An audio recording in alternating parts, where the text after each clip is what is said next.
Now it's my pleasure to introduce today's speaker, Paul Gibbons, who's the author of Adopting AI, which was named the 2025 AI Book of the Year for its masterful blend of optimism, caution, and pragmaticism in the age of artificial intelligence. It's recognized globally for scholarship, or Paul is recognized globally for his scholarship on leadership, culture, and digital transformation and talent. Paul believes technology adoption is a human challenge, especially with AI. He has helped major organizations like Microsoft, Zappos, Shell, and Barclays navigate complex people issues and has been featured in leading publications such as the Wall Street Journal, The Guardian, and the Financial Times. A fellow of the Royal Society of Arts and a top-ranked CEO coach, Paul was previously the founder of Future Considerations, ranked the #1 leadership boutique by Leadership Excellence magazine. He has taught at the business schools in the US and in UK and holds degrees in organizational psychology, philosophy, and molecular biology with a graduate study in economics and neuroscience. Paul lives in Colorado with his two sons and is an accomplished international competitor in bridge and poker.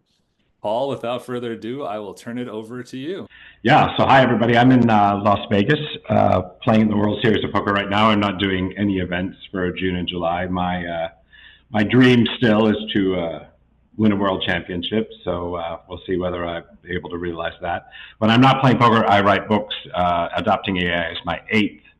I've written one on spirituality in the workplace, which touches on meaning and purpose. My opus, if you want, is the Science of Organizational Change, which was written about 10 years ago, which tried to raise the question for the culture community is, are we talking a lot of fluff?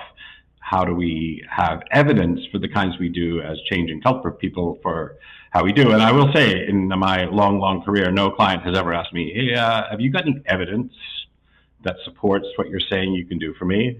That's other than the case study, academic evidence research. So my brand is kind of the shit talker debunker in chief. So that either gains me a lot of popularity or a lot of shade. I do want to talk, if I may start with the big questions from the book Adopting AI, just in case you're interested in picking up a copy. I think we start with what's the big deal about? Is it all about hype? Is it all BS? We talk about neural networks, symbolic reasoning, and transformers very briefly. It's not a technical book. And then we talk a little bit about AI's future, agents, and intelligence. This one was a trip to write because I finished it in December of 2024. And as soon as I would finish the chapter, like literally every week, like every Monday, there was a new release in the world of agents. It was both exciting and frustrating to have to rewrite that chapter 3 times. The 3 chapters in the middle are about AI adoption, the sort of practical or the how-to of AI adoption. Do you build or buy? Do you fast follow or try and lead? There is an alternative to change management in it. One of the things I say about change management as someone who's been doing it for 35 years is it's not proven to be very good even for programmatic change like SAP implementations and ERP implementations and transitions to things like remote working. We still haven't solved the problem of how to get complex systems of organizations from A to B. And then the middle the last of the middle section is AI literacy and something I call the anti-learning organization. I'm going to talk a lot about those 3 chapters, but I wanted to headline them here. And then there are 5 chapters on ethics because God knows AI is immensely powerful, but it's not without more ethical challenges that I think any technology of my lifetime, maybe one competitor technology of my lifetime is genetic engineering, which came out when I was in college in 1978, 1979, and there were talk about Frankenfoods and cloning babies and everything like that. That sort of disappeared. The hysteria is died down. It's no less of a concern about when we start to create artificial life and artificial organisms, whether we're doing something we ought not to be doing. AI is 10x worse than that in terms of its ethical implications. So that's the book anyway, and I invite you to take a look at Adopting AI. Those are the sorts of questions that are interesting to you. There was an article publication by the Boston Consulting Group that says 66% of executives have had it with AI. We're kind of over this stuff.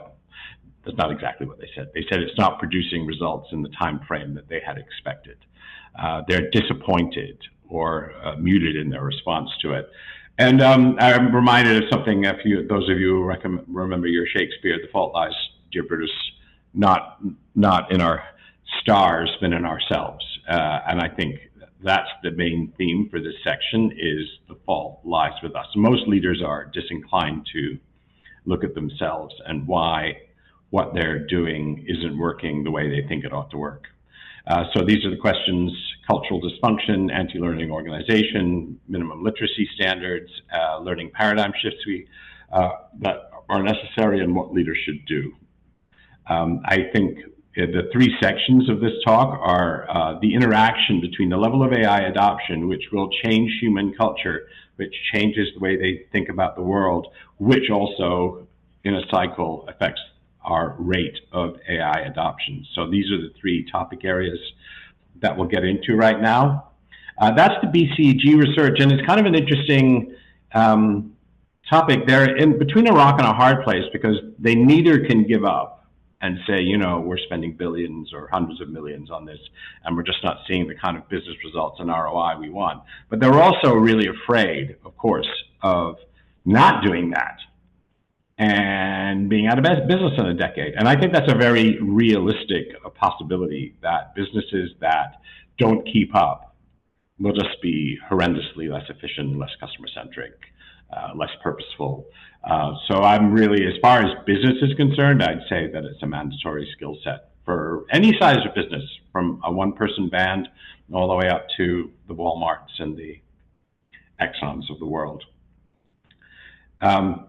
I saw in the emojis, I saw some vomit emojis when people say, how are you feeling about AI?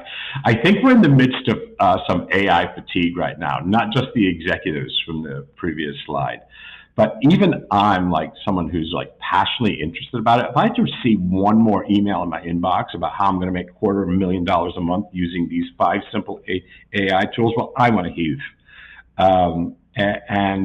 My LinkedIn stream, I'd say 2 out of every 3 posts is AI. I mean, that's partly the algorithm. That's probably what I'm interested in.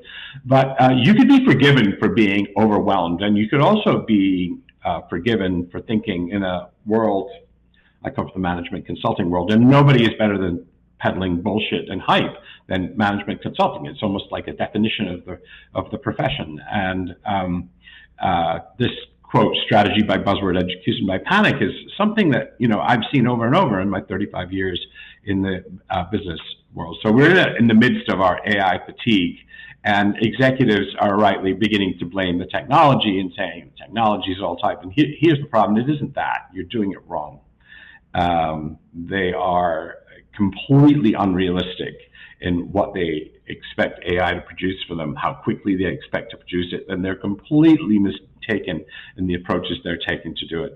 But what's true about the technology is, even if we were to stop AI development, like on a dime right now, that LLMs or LRMs or whichever, or large multimodal models, even if we were to stop that development, businesses would not be able to make use of that cognitive thinking technology for another 10 years. The gap is it's called the capability cliff by some of us in the field, between the power of the technology and how well we're able to integrate it in workforces is really the issue, I think, of the day.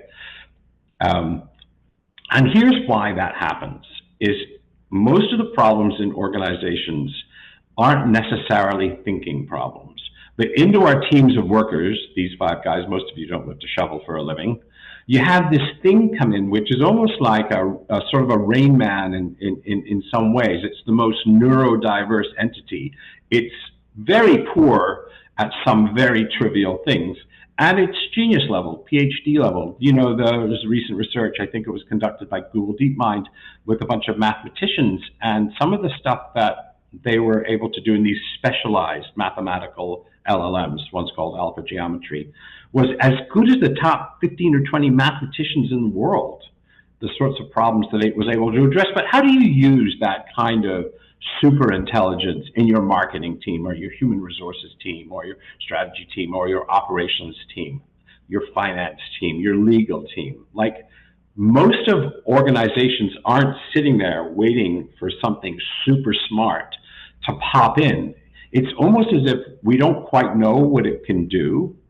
And there isn't in your teams, in the places you work, an Einstein-shaped hole right now waiting for some super smart thing to come in and help you out. It takes a redesign almost of every single role in the team and a reorganization of workflows and strategies. Let's talk a little bit perhaps more about that. It's as if we're taking this blue piece of a puzzle, something that doesn't think at all like a human being, and trying to pop it into a human role. And that's almost the mindset when we talk about job replacement and AI, is we're going to take these entities, AI agents, and plug and play them into our teams and leave more or less the rest of the team. And that's just not the way it's going to work. It has worked a little bit with other technologies, the sort of tools of CRM, the tools of SAP, the tools like Slack, but it's much more than that. And so, of course, you can use it as a tool, and of course, it's useful for drafting emails, and of course, it's very useful for producing marketing content. That's like 1% of what this thing can do if you let it off the leash, but you have to know how to work with these, and that's, of course, the problem. And so the middle chapter of adopting AI, there's a couple of models in there. I won't take the time now to say what's in that chapter, but here are two of the big ones. One of the approaches that's necessary is what I call the integral change model that, gosh, it's nearly 25 years old now. It essentially says that you can only change an organization as quickly as the slowest one of these is changing. So if you're trying to produce business results and you don't have mindset or psychological safety, or culture is wrong, or the structures and processes and policies are too rigid, or you don't change behaviors or add skills to people, then you won't go any faster than the slowest one of these. And traditional change management, more or less, this is a broad brush, not wholly accurate critique, only really works, in the top right, which is behaviors and skills. It really doesn't spend enough time on mindset. All the big change models, ProSci, they don't mention psychological safety, which research from Google showed was one of the most important features in organizational change progress. They don't successfully address culture, and most people I know who work in the field of organizational change can't even properly define culture, never mind change it. I joined IBM as a partner about 5 years ago, and the guy who, I was brought in to run culture and leadership, right? And I was brought in, and the guy who was currently sitting in the culture chair confused culture with two things: personality, like an organizational personality, it ain't that, and organizational climate, how it feels around here. And they didn't even have a good working definition in a change practice that's doing $100 billion worth of business a year. So I found that quite extraordinary. So that's one model, and the other model is the adaptive adoption model, which is trademarked, like everything's trademarked today. It's a neologism for now. I want to argue, as the adaptive adoption model does, for bottom-up change. In other words, if this is going to be integrated into, take this marketing team that I like to talk about, and take this new powerful entity that can do things, it's going to require a culture of experimentation, and only people who are actually doing the work are competent to begin to redesign their work processes, their workflows from the bottom up. That's where the power will come, and not in trying to plug this place into a 5-person marketing team, make 2 of them redundant. That's not the way it's going to most efficiently work. And so there are examples of the work, real case studies and hypothetical case studies, and examples of how this framework, rather than traditional change management, is what's required for artificial intelligence adoption. So with that, I don't think I need to tell anyone here. What we're seeing in the world is that national culture is playing a preeminent role in the countries that are leading in AI. In Europe, we tend to be, I say we, because even though I sound like I'm American, I'm actually European, we tend to be much less risk tolerant, much less entrepreneurial, much less access to risk capital than the United States. And also when it comes to adoption of new technologies in Europe, we adopt something called the precautionary principle, which means you can't do it until you prove it's safe. Whereas in Silicon Valley, it's the opposite. It's called a culture of permissionless innovation. And which is why today the artificial intelligence in the United States is not, it's almost a slight overstatement to say it's 100% unregulated. There is no national level artificial intelligence regulation in the United States at all. And if you believe, as I do, that the technology is both profoundly powerful and has utopian potential for humanity, and it also comes with some of the gravest risks that we have ever faced with a new technology, the fact that there is zero AI level is, in my view, is comical. But we see this national culture, whether we make decisions as a collective or individual, the regulatory environment, how much we trust institutions in the United States is at an all-time low. We see the effect of organizational culture, whether we have a learning orientation or performance orientation. I'll get onto that in a little bit. Whether we're hierarched or networked, our appetite for innovation and risk, whether we hoard knowledge. I didn't really think knowledge hoarding was a thing until I joined IBM. It was 30 years between the time I left big consulting at PricewaterhouseCoopers and rejoined IBM 30 years later. And I didn't really think that knowledge hoarding was a thing. Like, why would you? But people in some organizations and some things, the turf wars I saw between different factions and different people who wanted to own this shiny new thing, I found it a remarkable thing. You know, I had this fantasy that in my 30 years away from big consulting and big organizations, that those aspects of culture would have changed for the better. And I found out, to my sadness, that they hadn't. And then subcultural stuff, AI will affect our cultural identities, whether you're a lawyer, whether you're a marketing person, whether you're a content generator, whether you're a human resources professional. So these are the different, if you want, dimensions of organizational culture that are affecting our ability to swiftly deploy AI. And I also have some speculations about what an adaptive culture will look like. And I kind of want to air this as a trial balloon and stop for questions in a second and see what you think of this. But I think one of the things that I see in big organizations with which I consult, I haven't had a 9-to-5 in an organization since IBM, but I've been consulting with some of the biggest companies in the world, Shell, HSBC Bank, for, oh my God, it's almost 40 years, is a sort of arrogance that if I don't know it, it's probably not that important. And with that comes a sort of willful unwillingness to learn and engage with new topics. And that's because in organizations and in schools even, we begin to have to be the answer guy, the person who's sure of themselves, the person who knows the right way. The world of complex organizations and, you know, God knows that the national culture isn't really designed for certainty. It doesn't operate in that way. We need an experimental mindset. You know, everybody pays lip service to this, you know, fail quickly, learn fast, and all that kind of stuff. It's complete, when it comes out of most people's mouth, bullshit. It's because the tacit thing that the thing is, don't fuck this one up. We want you to experiment. We want you to innovate. We want you to take risks. Oh, and by the way, don't miss Friday's deadline. And by the way, if you fuck up, you're fired, right? That's the sort of true story of the way organizations treat experimentation and risk-taking and bottom-up change and organizational democracy, even though they may pay lip service to other things. I think, you know, we live in a culture, particularly in the United States, is very individualistic. I think working with AI will require us to collaborate among ourselves and with the technology in a different way, and regeneration and learning for failure. And so those are, I think, the hallmarks of an adaptive culture.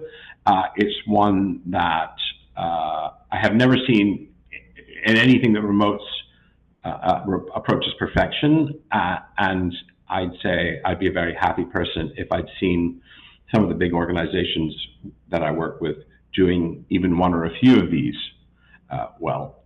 And so with that, perhaps, guys, we could stop for a second and see whether anyone would like to make a comment, because I realize I have 500 experts in the field in the call, or whether anyone has a question. Would you guys like to fire away? Awesome. Yeah, Paul, I can hop on and just read through the chat as the questions, comments come in. Probably have time for two questions. So if you have a quick question for Paul, feel free to throw that in the chat here.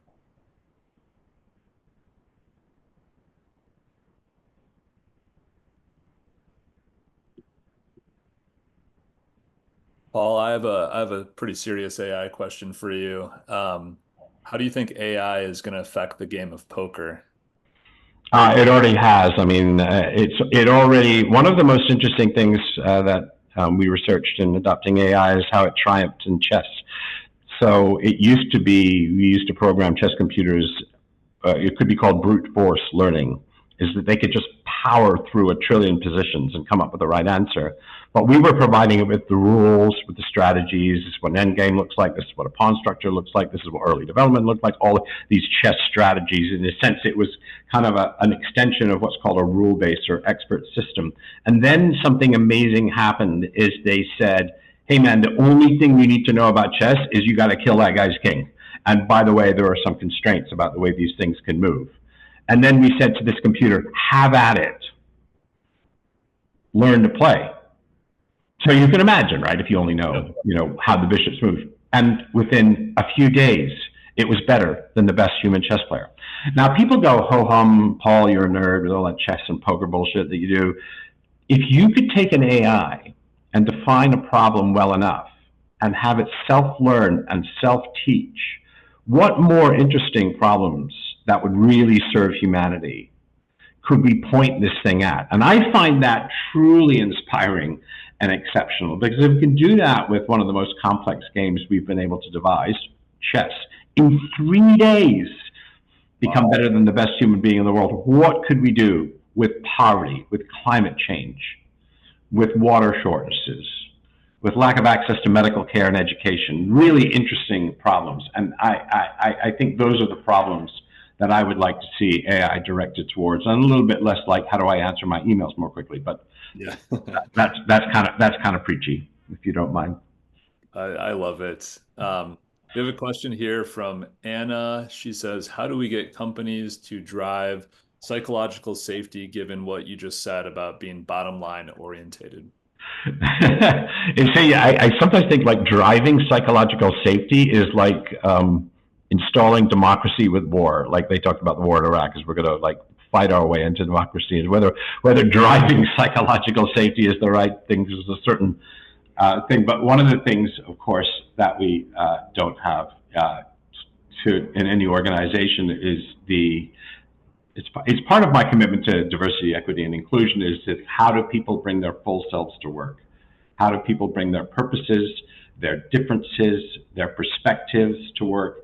And then when it comes to the sort of micro level, when they're working a team, how do we begin to value ideas and contributions, given the diversity of human beings that are making them? And I haven't seen a good answer. I mean, I will say psychological safety is an amazing theory. It's an old theory. I think she wrote her first paper in 1997, Amy Edmondson.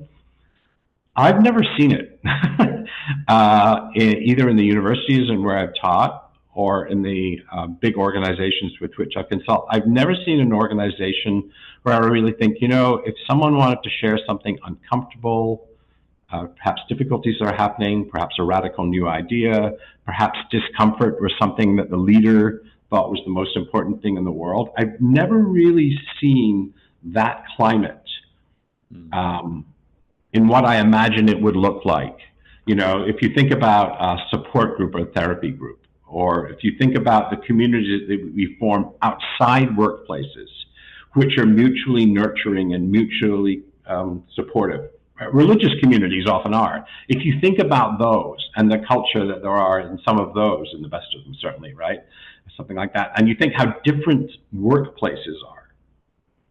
Well, I think psychological safety is a game that we haven't won, not by a long ways. I hope that's not too long-winded. No, that makes sense. That's a great answer. Time for one more question. We have one more question here. From your perspective, what does ethical AI look like when applied in sensitive domains such as healthcare, nutrition, or ancestral knowledge? Yeah, this is incredibly well traveled and incredibly well researched. And I don't say that it's necessarily well implicated, but I do know that particularly in finance, where there are obvious financial risks, and healthcare, where there are patient risks, that those are the areas in which AI ethics is being taken most seriously. And we're fortunate that in healthcare is that we don't arrive with a blank sheet of paper, because that's been the journey for the past 30 or 50 years in healthcare is, how do I protect patient safety? How do I protect patient data? How do we maintain accountability for medical error? All of these kind of ethical things. And you have read examples in the press of a lawyer who submitted a brief, a third of which was fictional, because he used ChatGPT to write it. And we can't have that in medicine, right? And we can't have AI docs making shit up. And medicine, better than, because of the litigious nature of, getting your ass sued off or something like that, is the area that takes it most seriously. So the how-to is not something that there's a quick answer to, but I will say it is the most well-traveled territory. As medical, AI, the most exciting prospects for AI are in healthcare and medicine. Those are the most immediate that we'll see. There are other more exciting prospects for science that are further down the road. Fusion energy, the energy transition, lots of things that are 5 or 10 years away that are good problems to solve. But what you will see in your lives most quickly is its effect in medicine. So, for example, doctors don't read EKGs. Their EKG, if you have a chest X-ray or a CT scan or blood work done, that's all done by AI. But the medical community has fail-safes and what we call human in the loop, which is that the EKG or ECG or chest X-ray or whatever it is doesn't go straight from me into a diagnosis. There's always a human doctor, a senior physician, interpreting it, just like they would do the work of a junior doctor, because you wouldn't trust a junior doctor or a resident or an intern or a med student to look at a diagnostic piece of work and pass that through to treatment without having a senior doctor look at it. And the medical community are very good at having built in those kind of fail-safes. And we haven't seen, by the way, I think you'll know, because we would know with LinkedIn and the Twitterverse and all that kind of stuff, had there been a big AI medical error. We've seen self-driving cars drive into swimming pools. We've seen AI make errors in the legal profession. We've seen it make errors in hiring where it's horrifically biased against women. We've seen lots of AI make stupid decisions or unethical decisions. But in healthcare, not so much, and that's because they have a long tradition of patient safety and patient protection. Sorry, that's another long-winded answer. No, it's super interesting. Awesome. Well, I think we can save the rest of the questions for then if you want to keep going. And yeah, let's keep going. There's an interesting question by B.F. Skinner, who was the 20th century psychologist. Some real questions whether men do. One of the most exciting things about AI is how it's going to affect the way we think and how we learn. The first thing to know is that if you're using AI, ChatGPT, to get recipes for chicken, you're using 0.1% of this thing. It can do things that baffle the cleverest mathematicians in the world, the cleverest chess players, the cleverest poker players. It's superhuman already, way superhuman in many of the things it can do. And unless you're working in science, these aren't immediately relevant, although, in big companies, terabytes of data, large data sets, analytics, ingesting and finding patterns in large sets. Well, okay. Some organizations are using that. But largely, unless you're using AI in science, you're not necessarily seeing these superpowers that it possesses. And I think the thing to understand, too, is we often try and anthropomorphize our benchmarks. In other words, we say, oh, well, would it pass an IQ test? Or how does it do in the bar? Or how would it do in the SAT? Or how would it do in the Math Olympiad? But if you think about it, truly exceptional intelligence isn't really measured that way. The example I like to use is Einstein. If you said, hey, this Einstein dude, he's a pretty clever guy. Let's see how clever he is. When you take Einstein and you give him some of these tests, say you gave him a PhD level exam in physics, he'd get most of it right. He wouldn't get some of it right because there's knowledge that he doesn't have that came after He passed, I think, in 1955. He passed something like that. But are you measuring all that's possible for Einstein's intelligence when you give him a PhD level exam? No, there was something more, something ineffable, something creative, something curious, something transformation about his intelligence. And that's really the hope for this different kind of intelligence that we have in AI, but we're trying to measure it right now using human metrics. Now, one of the things I'm fond of saying is that when the universe created this thing called intelligence, right, it would be incredibly hubristic and arrogant to believe that humans are the end of the game, that we are now, out of the trillions of planets out there, the smartest thing in the universe. That would be, you know, beyond foolish to believe. And similarly, on this planet, even though for the last approximately 100,000 years we've been the smartest thing around, it's not written anywhere that that needs to continue. And so now we have something which in a sense is in many ways trying to find its way almost as smart as us, which is someday maybe smarter than us. And there's a very interesting question we address in the book is, would this thing be evil? You know, would we be entering into a Matrix type scenario or, you know, Terminator type scenario? And we've all seen these. And that's one of the great power, I think, of science fiction is it asks us to imagine these things, imagine the unimaginable. So we have this different kind of intelligence, and the current way we're measuring it is flawed. And all the idiots on LinkedIn, I may say, who say, oh, I can't count the number of R's in strawberries. They're not using it in the highest end of mathematics or physics or medical discovery or drug discovery or new material science or any of the interesting areas. They're using it for recipes for chicken, and then they're saying it can't spell strawberry. And that's why I use that word, is like they're completely misunderstanding what this thing can do. And some of the interesting things that you hear right now, there's a lot of pearl clutching with AI in education, whether it's going to make our kids stupid. I saw it today in LinkedIn, a bunch of kids playing soccer in exoskeletons. And is this what we are doing? We're preventing them from developing independently these skills of critical thinking and cognition. There's a contrary experiment where they ran a pilot program in Nigeria and they used AI tutors to support learning. They put these kids master 2 years of content in just 6 weeks with AI assisted learning. And this is really interesting for me in the areas where education is resource constraint. There are not enough teachers. They don't have access to resources. And here we found, at least in these areas, that this thing can make a huge difference with personalized learning. Now, this is just one experiment. And likewise, a lot of the research that's being done right now on artificial intelligence and critical thinking in children it's early days. I will criticize the research that says it dulls critical thinking. Is that it depends how you use it. It isn't the technology. Look, if you do Control-C, Control-V, post that into your junior high school English essay, it's true to say you've probably not learned anything at all, right? If you're using it that way, it's not your fault.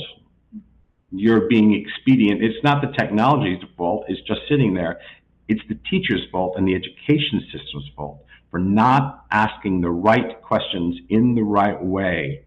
Because right now, what we do as a society is we confuse knowing a lot of shit with being intelligent. And what we're discovering, and one of the most exciting things about AI, is we're sort of re-understanding what it means to be intelligent as a human being, because we have this thing that knows a lot of shit, but sometimes it's not very intelligent. And you all have friends who seem to know a lot of stuff, but they're kind of stupid sometimes. And so we're beginning this kind of exploration is, what do we mean when we say that someone or an entity is intelligent? And I think this Nigeria research is really interesting. By the way, this is like 2 weeks old, right? I mean, this research came out like 2 weeks ago. A lot of the stuff that I'm telling you is stuff that's just like really, really on the frontier. Like not like this quarter or this year, but like this week, some of the stuff that I'm sharing, the research that I'm sharing. But this isn't something that is new. And this is basically, this is like Paul Gibbons' dogma, right? And so if you want me to bore the shit out of a dinner party, ask them to have them tell you about learning in organizations and why organizations today are anti-learning. The first thing is the average number of days that a knowledge worker spends on education is 5 per year.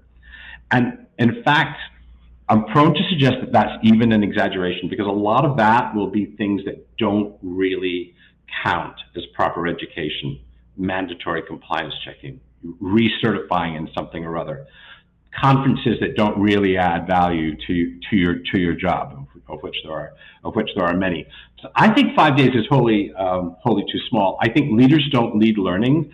The curve of how many days per year people invest in formal learning falls off a cliff when people hit their mid-30s.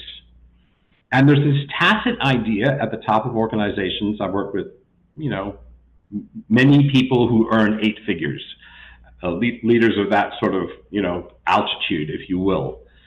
And they spend almost no time formally learning how to do things better or different. Because there's this idea, this culture is that once you get to a certain level, 40, 45, 50, you got it cooked, Mo. I'm cooked, and if I don't know it, it's probably not that important to learn, right? And that's the kind of tacit mindset you see. So I was doing a group of 12 partners from a big consulting firm. They were the senior leadership team of this big consulting firm, so the top 12 people, average income of them around the table is like $5 million a year, right? And I said, how many days, we're in a workshop kind of learning environment, how many days in the last 12 months, hold up a number of fingers, did you spend on personal learning? And there were 2 fingers out of 12 people. And I just think that that's just the madness of that, to try and run billion-dollar businesses and neglect your own development and learning. I find an extraordinary thing. I think managers do the opposite of what they want. Who's had a manager grouse to them about, oh, do you really need to go on that training? We got a deadline for Friday. How many training days have you had this year? Oh, you've already had 3. I don't know if this is the right time. They do the opposite of what they should do. They should be setting learning goals as well as performance goals. And with these learning goals, there's a certain number of days and a certain number of business results. You're going on a project management course? Well, I want to see what results that's improved your capability as a project manager. If you're going on a course in marketing, I want to see the business results. Managers should be up in people's faces supporting learning and pushing people to set learning objectives, rather than going, oh man, do you really need to go on that freaking training course again, man? This thing is due on Tuesday, which is more the attitude I see. And I think probably many of you in this call have had a manager grouse to them about whether they actually need to go on the training. So they do the opposite, leaders do the opposite. There are no good metrics for accountability. Still, some stupid percentage of training and learning events are measured by happy sheets or net promoter scores, which are a pile of bullshit, and they're almost entirely uncorrelated with transfer of results to the job. Listen up. Almost happy sheets, net promoter scores, are almost uncorrelated with the transfer of skills to the job. But normally, those are the only things we measure.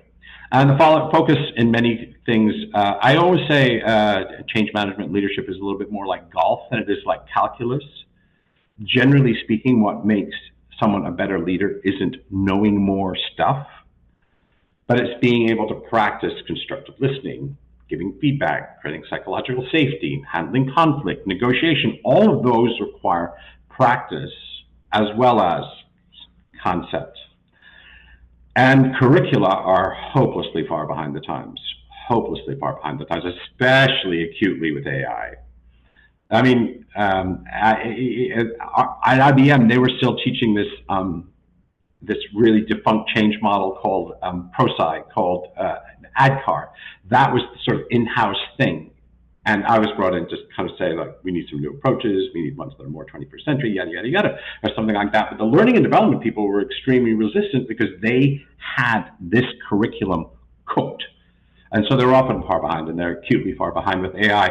And so you have this fast food culture of learning, and I invite you to speculate for yourselves about how long it takes to get good at something. I think I'll crash onto this.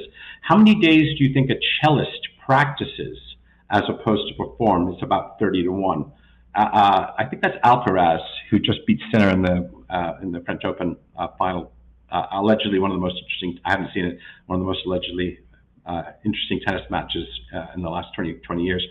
But tennis players, it's about 25 to 1. Ballerinas, it's about between 20 and 30 to 1. And even professional poker, it's about 5 or 10 to 1. And that is to say, these guys aren't professional poker players. The guys who I know a lot of aren't just playing. They're spending 5 to 10 hours a day studying computers and solvers and solution and artificial intelligence solutions and working on their mindset and doing yoga and working with their coach and meditating, all of these kind of things that support performance as well as just trying to perform. Remember Stephen Covey said, don't be so busy, like you don't want to kill a golden goose. You want to continually sharpen the saw.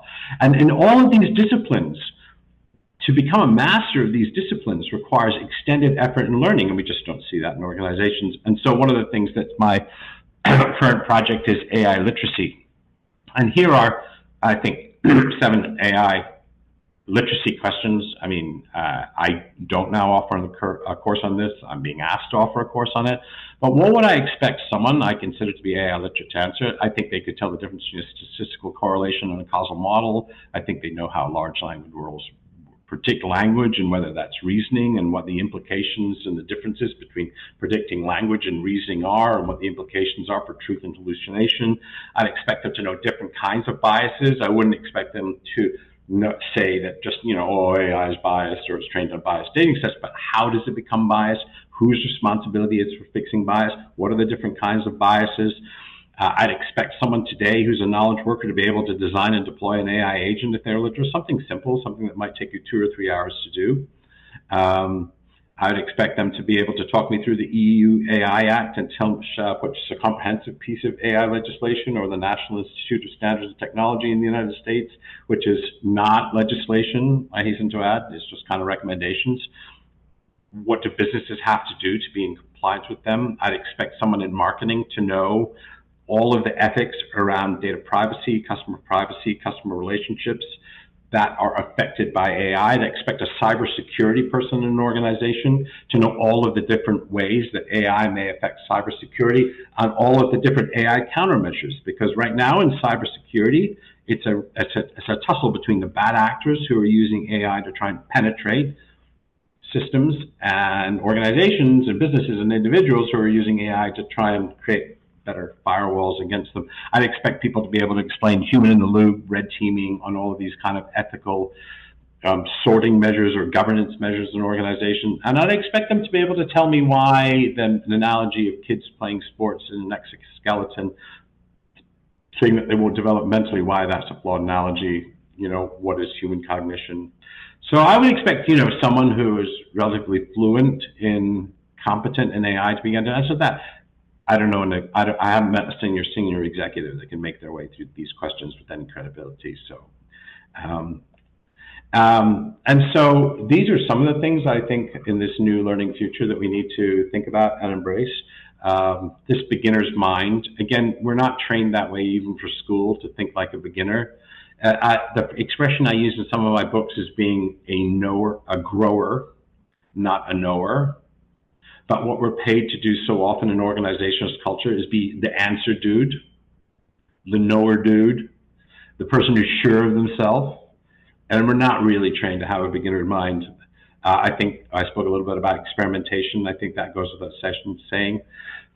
And, and God knows, I don't think that's probably alien to anyone on this call. I think we need to cultivate longer term thinking. One of the things I said in one of my books is every now and then when business leaders talk about the next quarter, I'd like them to be talking about the next quarter century.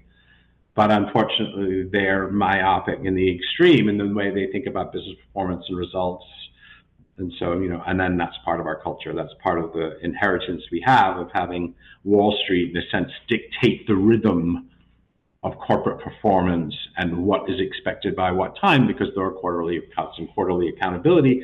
And you may get a couple of quarters as a pass, but IBM's investments in AI, for example, under Ginny Rometty 15 years ago, were severely curtailed, even though they, you could argue IBM invented it. It's not quite true, but it's not quite false either. But yet, they've had their lunch eaten by OpenAI and by Google and other firms, and partly, I think, because of disinvestment in AI as a result of IBM not being able to produce the quarterly results for it back in 2020 and back in 2015. And it's like, ha, ha, ha. I expect Ginger Remetti's having the last laugh now. I was right about all of that stuff. So long-term versus short-term thinking. And business today thinks in terms of traditional targets, fixed deadlines, binary success, pressure, rather than progressive development, learning-based metrics. I suspect my hunch about the culture of this group is that this is something that resonates with you.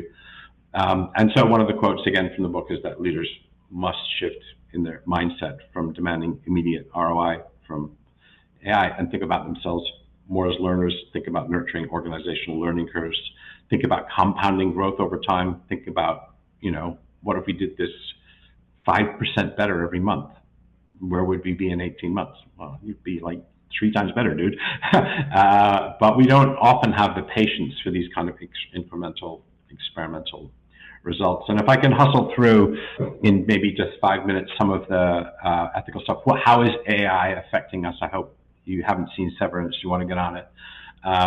But it's an interesting dystopic take on today's workplaces. And if you're interested in the future of work, and you're interested in work-life balance, and you're interested in workplace cultures, this show is for you, because the themes of power, dominance, rules, innovation, having bullshit tasks that you don't understand what they are, having bullshit rituals which are supposed to make you feel better. If you want a show that showcases all of this, it's kind of a head trip at the same time, jump into that. What is AI doing to our culture? We've seen over the course of human history breakthroughs in what I call the democratization of knowledge. Well, I'm not the only person that calls it that, but from writing, which Plato thought was a bad idea because it was going to mess up our great oral tradition of storytelling. And one of the memes on LinkedIn right now is, let's try and re-engage with storytelling, which is, as old as we are as a human species. Plato was worried that writing systems would destroy that, the printing press. It used to be, if you were smart, 95% of the people were poor in the 1500s and the 1400s. If you were smart, what you did is became a priest, and that meant monasteries, including in especially the Vatican, had a lock on knowledge and what counted as knowledge and what counted as truth. The public education began to break through the hole of knowledge that the elites had. Broadcast media began to break down geographical boundaries. The internet began to open up the world and democratize the flows of information, and generative AI is now completely collapsing the barriers to having to learn extremely complex subjects extremely quickly. I'll give you an example. There's something called Notebook LLM, which I hadn't rushed to use, even though I'd heard people raving about it. So I just thought, whatever, I got 5 minutes to spare. I pulled up Notebook LLM, and it said add source. I swiped in Adopting AI, the most recent book. Within 5 minutes, it had created a podcast dialogue summary of the book that is as good as I could have done myself. I was like, I just can't believe this stuff. These barriers to knowledge production, these barriers to knowledge generation, these barriers to knowledge acquisition are collapsing. And I think that's a really exciting thing for the world. And it doesn't, yes, there's a lot of problems. The internet's full of bullshit. If you look at Reddit and X, you got a head full of sludge. But those are problems that we're going to have to solve over time anyway. Generative AI doesn't make them worse, but it does worry me somewhat that it's being trained on what could be called the trash heap of the internet right now. Here's some interesting stats for you. 2/3 of knowledge workers, that's probably most of you here on this call, use it, and over half of those hide it from their boss. Do you? I think that's fascinating. Why would you do that? Again, it's psychological safety. You're doing this thing that is clearly adding value to you, but you're keeping it from your boss. Like, what kind of workplace culture and climate is that? That's like mind-boggling to me. But anyway, 92% of college students use it. I say that's an underestimate. I've never met a college student that's not all over that shit. 48% of people who suffer from mental health who use LLMs use it from support. And as you'll see on the right, this is, I think, from the Harvard Business Review. No, it's from something called filter.com. The #1 use case emerging in 2025 is therapy and companionship, organizing my life, and finding purpose in life. Isn't that extraordinary? This very non-human creation is being used in these super duper human ways right now. And people are worried about this, and I'm not. I'll tell you why. Therapists cost $150 an hour.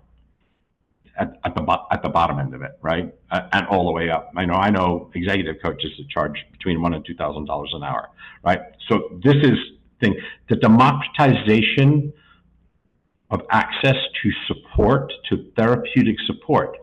Because one of the things I've written about in one of my other books is mental health and change. Mental health is more common, issues are more common than cancer, and yet we can't talk about them.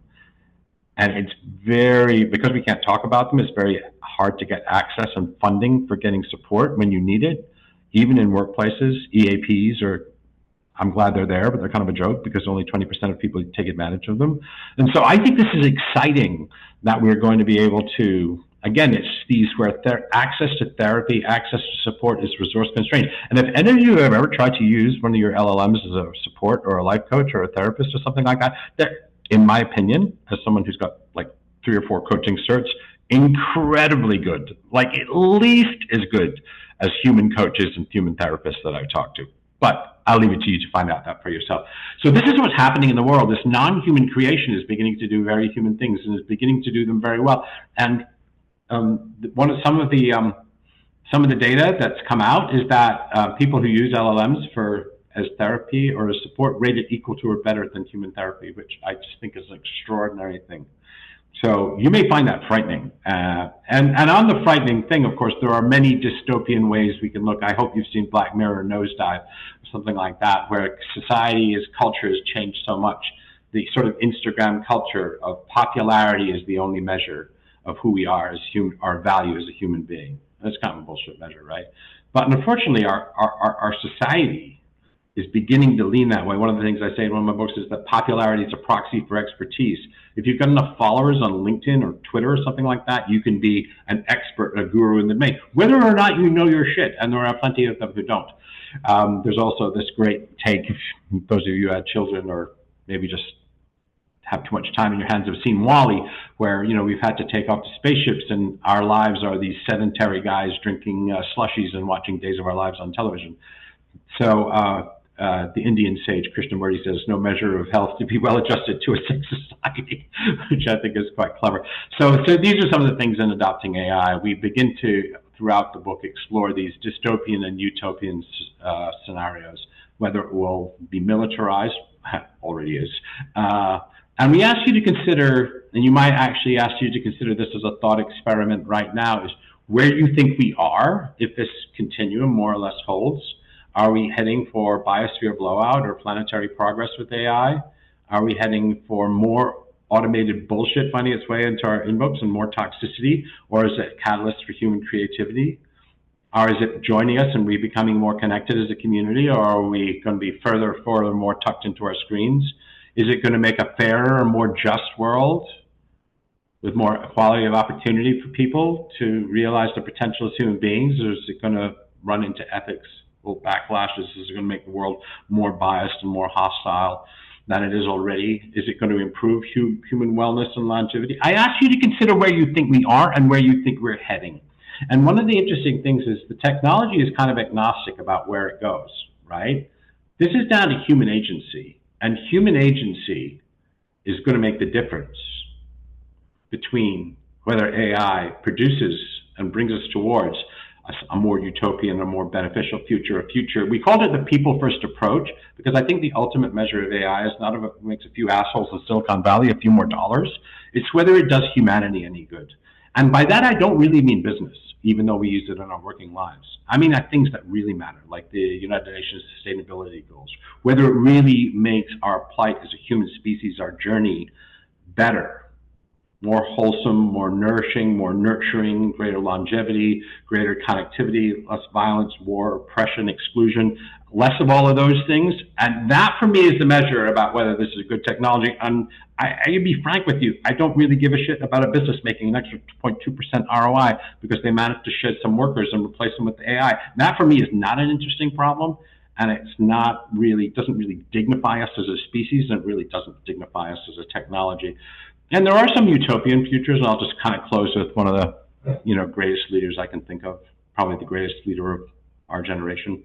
Well, it's actually not our generation, it's one of the next generations, is that one of the views of economics and political history is that humankind has been organized to compete for scarce resources: water, land, dough, ideological resources, capture of mind, religious things. And I think one of the things that I'm excited about is that can we begin to solve these scarcity problems? For example, energy scarcity is one thing, but can we have AI speed the energy transition? So energy isn't a scarce resource anymore. Water isn't a scarce resource anymore. If we find ways to move on this post-scarcity society, and again, I know this is utopian and this can be fantastic and you can think this guy's deluded and he's full of everything like that, but there is a future where we begin to move past, and as Picard said, we only strive to better ourselves and better the rest of humanity, and that's my hope for this thing, is that we move past scarcity and past materialism, and that AI enables that transition, and it will take something for us because it's not going to do it by itself. And so with that, dear friends, a very quick run through some of my recent ideas on AI. Thank you. Have we got time for one or two questions, fellas? Maybe not. Yeah, we got a couple minutes here if people want to stay on. Probably one or two questions. Otherwise, feel free to reach out to Paul. Definitely check out the book. I feel like this was a good overview of it, but there's so much just nuggets of gold in that book, so definitely check it out. If you have a quick question and can stay on, feel free to throw it in the chat. I just want to give one more shout out and thank you to our sponsor of this webinar, ThinkHuman. I know a lot of folks found out about CultureCon in this webinar through their email newsletter. So thanks to the ThinkHuman team and community for partnering up on this one. And let's check the chat to see if we have any questions. Here's a good one from Jessica. Are you concerned with equity and AI? Yes, I am, because it's trained on human systems. So if you show AI a picture of a boardroom and it's got like 9 dudes and no women, AI could be forgiven for computing what is with what ought to be. So the very fact that it's trained on human language, which is gendered, and human structures, which are gendered right now, means that by nature, one of the inclinations it will have is to confuse is with ought. Like just because it is that way, it ought to be that way. So yes, brief answer to your question. Me too. People are wondering what's the best way to connect with you? LinkedIn? LinkedIn is awesome, right? I mean, I use that stuff. So please follow, connect with me on LinkedIn. I have a website, paulgibbons.net. I have a blog I don't use very much. I'm starting a Medium page, but I wouldn't look there now because it's a blank slate or something like that. But LinkedIn is an excellent way to start. If you want to contact me personally, it's paul@paulgibbons.net. My website is paulgibbons.net. My 8 books are on Amazon. I'm like a connector dude, and I enjoy that.